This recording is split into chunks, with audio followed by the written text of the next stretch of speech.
جس دین کے ہم ماننے والے ہیں، جس دین کے ہم پیروکار ہیں،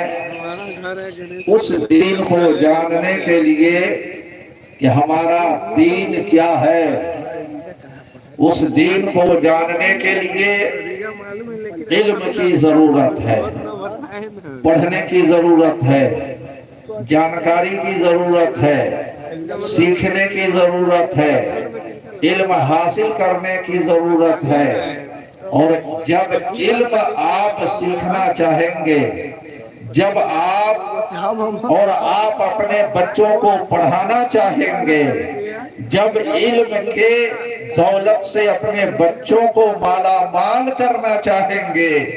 تو پھر آپ کو اس کے لیے کسی درس گاہ کی ضرورت ہے، کسی مکتب کی ضرورت ہے، کسی مدرسے کی ضرورت ہے۔ جب تک آپ کے پاس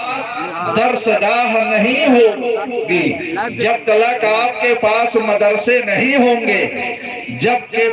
تک آپ کے پاس مکتب و مدرسہ نہیں ہوگا، اس وقت تک آپ علم نہیں حاصل کر سکتے۔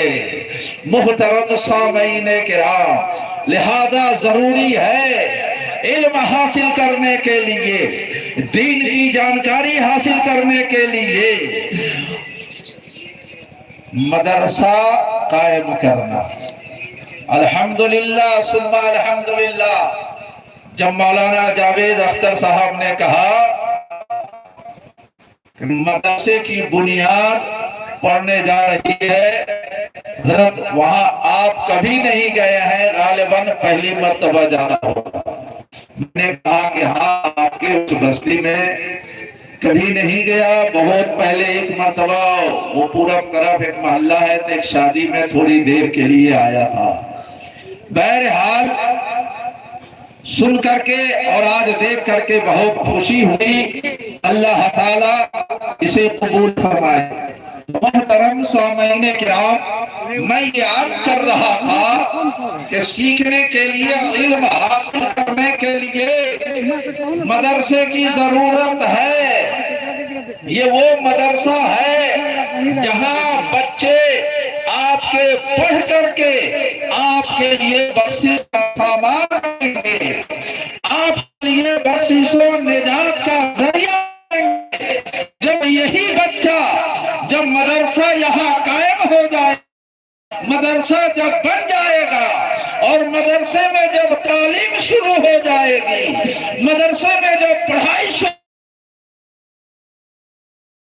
ہو جائے گی، آپ کا بچہ الف لام پڑھے گا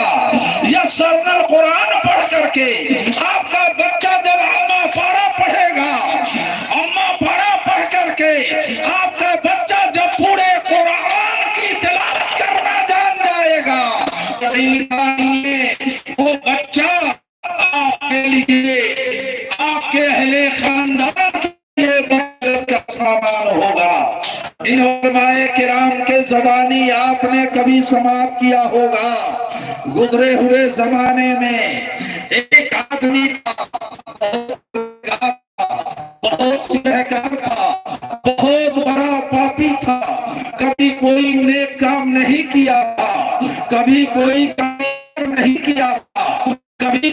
اچھا کام نہیں کیا تھا، قرآن کی تلاوت کرنا نہیں جانتا تھا، قرآن پڑھنا نہیں جانتا تھا، صوم و صلات سے بھی دور تھا، روزے نماز سے بھی بہت الگ تھلگ رہا کرتا تھا، لیکن نام کا مسلمان تھا۔ محترم سامعین کرام، جب وہ انسان قریب المرگ ہوا، اسے اب یقین ہو گیا کہ اب میں زیادہ دن تک زندہ نہیں رہوں گا، اب میرے دنیا سے جانے کا آخر وقت چل رہا ہے، پتہ نہیں کس وقت